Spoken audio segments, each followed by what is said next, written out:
So alright guys, so today we have Sahil जिनकी as है 21 और इनकी हाइट है 5 foot 5 inch. Now before starting the video, let me remind you something. This video isn't about just scoring the looks on the scale of 1 to 10. It's about analyzing the face, analyzing the facial features and the area for improvement. The one by one सबको tackle करेंगे, ठीक है. Now starting from rating scale, आप 1 to 10 में rating scale देख सकते हो. आप मुझे बताओ कि बंदा कहाँ दिखता है 1 to 10 में. Now I personally think that he's 4. He is looking for now a male gaze और female की बात करूँ तो he's equal because he's not too feminine, not too masculine. तो male gaze और female gaze ये दोनों में इक्वली आएगा. और ओवरऑल फेशियल फीचर्स की बात करूँ और हार्मोनी की बात करूँ तो जो एवरेज पॉपुलेशन होती है ऐसे ही है. अगर इनको 1-2 सेकंड में पहली नजर में देखोगे तो ये नहीं बोलोगे कि this guy look hot, this guy look handsome, this guy look cute. हाँ नहीं, सो एवरेज पॉपुलेशन के बराबर ही है. He got some features like his facial bone structure is well defined. तो डिफरेंट कंसेप्ट हुआ, पर ओवरऑल में बात करूँ तो हिज एवरेज लुकिंग, ठीक है. अब बात करें finding the archetype. Now he fit into the pretty boy archetype rather than chart. बहुत लोग सोचेंगे चार्ट आर्किटाइप में फिट होता है, पर ऐसा नहीं है क्योंकि जो फेशियल बोन स्ट्रक्चर है ना उतना ज्यादा वेल डिफाइंड नहीं है और ब्रॉडर नहीं है. इनका जो फेस है बहुत स्लिम है और अगर क्यूट अपीयरेंस बजाय तो ज्यादा अच्छे दिखेंगे एज कम्पेयर टू चार्ट. इनकी जो बियर्ड है तब भी उनको बियर्ड इनके पे सूट नहीं करता, ध्यान से देखोगे. He will look more good in the clean shape. तो he fit into the pretty boy archetype और इनकी एज भी 21 है तो परफेक्ट आएंगे यहाँ पे. ना अगर मैं यहाँ पे बात करूँ गुड फीचर्स के हम लोग स्टार्ट करते हैं, ठीक है. Well he got tons of good features, तो वन बाय वन सबको टैकल करते हैं. सबसे पहले क्या है, गुड रैमस लेंथ. इनकी देखो tall ramus length, so that's a plus point. और सेकंड क्या हमारा clear skin, he don't have any acne pimple और something, so that's a plus point also. Third क्या हमारा गुड फॉर ग्रोथ, यहाँ से हाथ में देखो कोई रिसीविंग नहीं है, so that's a major plus point also. Fourth क्या हमारा full lips, so that's a plus point. Fifth क्या हमारा इक्वल फेशियल है, ये तीनों की जो लेंथ है वो इक्वल है, so that's a plus point. Now six क्या हुआ हमारा gonial angle 121 degree, so that's a plus point also. अगर आपको बता दूं एडल्ट मेल की आइडल गोनियल एंगल कितनी होनी चाहिए, 115 डिग्री से लेकर 135 डिग्री तक. और सेवंथ बात करूँ गुड हेयर डेंसिटी और हेयर टेक्सचर. इनकी हेयर लाइन खराब है बट हेयर टेक्सचर और हेयर डेंसिटी है वो अच्छी है, so that's a plus point.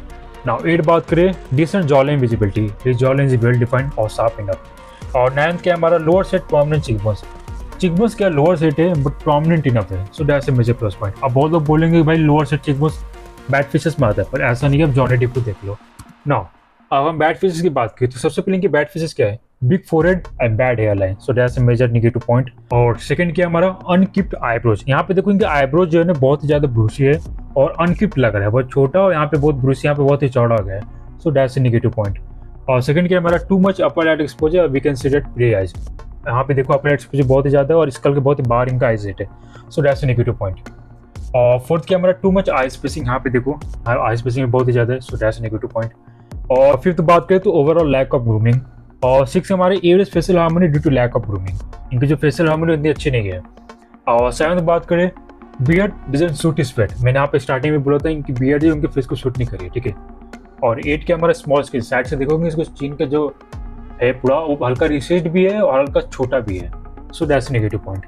और 9 क्या हमारा थिन नेक की चौड़ाई देखो सर्कमफ्रेंस वो भी कम है. और हमारा 10th क्या है स्लाइटली ब्रॉडर नोज. एक्चुअली इनका नोज खराब नहीं है, तब भी मैं एक आइडली बात करूँ तो ज़्यादा चौड़ा है, सो दैट्स नेगेटिव पॉइंट. ना आप बात करते हैं कि फेशियल इंप्रूवमेंट की बंदा कहाँ का इंप्रूवमेंट कर सकते हैं, तो how to maximize face potential हम लोग आयरिया से स्टार्ट करते हैं. Well he can't change his eye area that much, but एक ही दो चेंज कर सकते हैं. यहाँ पे क्या save the eyebrows with eyebrows Plucker. यहाँ पे जो आईब्रोज के ज़्यादा ब्रूसी हो गए ना उसको यहाँ पे अनवांटेड हेयर निकाल दो आईब्रो प्लकर से. और second squinting to decrease the upper light exposure. Temporary रहेगा जैसे फोटो ट्रेसर में ऐसा कर सकते हो, तो ये जो अपर लाइट एक्सपोजर वो घट जाएगा. और सेकंड क्या हमारा jaw area. Well jaw area is relative perfect. इनको बस करना है क्या है just save the beard and moustache, ताकि जॉ लाइन विजिबिलिटी भी अच्छी बढ़े और उनका जो ओवरऑल फेशियल हार्मोनी वो भी अच्छी हो और देखने में बंदा हल्का क्यूट टाइप का लगे, ठीक है. और थर्ड क्या हमारा स्किन. यहाँ पे बस इनको स्किन पहले से परफेक्ट है, तब भी एक बेसिक स्किन की रूटीन फॉलो कर सकते हैं like vitamin C serum, cleanser, moisturizer and sunscreen. अगर मैं हेयर की बात करूँ तो इनका पहले से हेयर अच्छा है, हेयर डेंसिटी अच्छी है, हेयर टेक्सचर अच्छा है, बट इनका जो हेयर स्टाइल है वो खराब है. He have to try middle part a modern mullet. Middle part सबसे अच्छा सूट होगा क्योंकि जो फोरहेड है ना बहुत ही बिग है. तो यहाँ पे जब मिडिल पार्ट करेंगे तो यहाँ पे उनका जो साइड का फोरहेड है वो हट जाएगा, ढक जाएगा मतलब हेयर से, और बीच का ही बस दिखेगा, तो that will suit his face. और मॉडर्न मुलेट भी यहाँ पे मिल से, तो इनका भी फोरहेड यहाँ से मॉडर्न मुलेट से हट जाएगा और यहाँ पे छोटा रहेगा, तो that will suit his face too. और फिफ्थ बात करें no changes required in cheekbones because cheekbones is already prominent. और अब चिकबोन की पोजीशन चेंज नहीं कर सकते, ठीक है ना. अगर मैं नेक की बात करूँ तो इनका नेक ना बहुत ही पतला है, जैसे मेरा बहुत ही पतला है ना. यहाँ पे एक आइडल नेक कैसे रहना चाहिए, हमारा जो लोअर जॉ है ना इसके एकदम पैरेलल में रहने चाहिए. तो देखो मेरा जो ब्रॉडनेस है नेक का बहुत ही कम है और जो ओवरऑल सर्कमफ्रेंस है वो भी कम है, ऐसे सेम इनकी भी है. इनको नेक एक्सरसाइज करके इनकी जो सर्कमफ्रेंस है नेक की वो बढ़ानी होगी।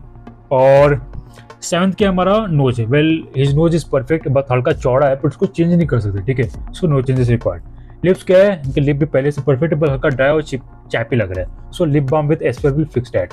नाउ अब हम बात करें इनकी ओवरऑल मैक्सिमम पोटेंशियल की। यहाँ पे हम एक सिंपल सा फॉर्मूला यूज करेंगे, ठीक है। यहाँ पे मैंने सब्जेक्ट लिखा है हाइट मसल्स, यहाँ पे वेटेज भी देख सकते हो, हाइट पे 0.5, मसल्स पे 0.5। यहाँ पे हाइट का चार्ट भी देख सकते हो, कितने आपकी हाइट है तो कितना माइनस होगा और कितना प्लस पॉइंट होगा, ठीक है ना। यहाँ पे मैंने 3 पॉइंट लिया है, फेस रेटिंग, हाइट और मसल्स, ये तीनों को मिला के हमारी टोटल अपील बनेगी, ठीक है। तो इनकी फेस रेटिंग पहले कितनी थी 4, मैंने एवरेज लुकिंग पे रखा था। अगर ये सब अपने हेयर स्टाइल चेंज किए और बियर्ड को रिमूव किए तो I think he can easily improve its face rating by 1 point. तो 4 to 5 आया, और हाइट इनकी कितनी है 5'5", तो यहाँ पे 0 पॉइंट ऐड होगा, ठीक है। नाउ इनकी मसल्स कितनी है, अगर फ्यूचर में लीन एस्थेटिक मसल बिल्ड कर लेते हैं, लाइक टू बल्की नहीं और टू स्लिम भी नहीं, लीन एस्थेटिक, तो यहाँ पे 0.5 ऐड होगा। तो ओवरऑल बात करूँ तो his total appeal will be 5.5। ना आप लोग रेटिंग स्केल देखो, पहले कितने थे 4 average looking right, but after changing the hair style and removing the beard he can easily improve his face rating by 1 point. 4 से कितने आए 5, एवरेज लुकिंग। यहाँ पे 0.5 ऐड ऑन हुआ किसमें, मसल्स में। अगर फ्यूचर में लीन एस्थेटिक मसल बना ले तो वहाँ पे मैक्सिमम अपील कितनी आएगी, मैक्सिमम पोटेंशियल इनकी इन बिटवीन 5 to 6, यहाँ पे मैंने 5.5 लिया है, ठीक है। तो ये इनकी मैक्सिमम एवरेज लुकिंग इनकी मैक्सिमम पोटेंशियल हो सकती है। यहाँ पे मैं कंफर्म नहीं बता रहा हूँ, 7-8 भी जा सकती है, इन पे डिपेंड करता है, बट एक ओवरऑल मेरे एस्टिमेट के हिसाब से 5 से 6 के बीच में इनकी मैक्सिमम पोटेंशियल रहेगी, ठीक है। तो भाई आपको क्या लगता है कि भाई इनकी ओवरऑल फेस रेटिंग कितनी होगी, comment down. And if you want to face rating look maxing advice like that in PDF format, DM me on Telegram, Insta, and I will let you know how you look. तब तक के लिए मिलते video में, bye. और subscribe like कर देना है, बाय।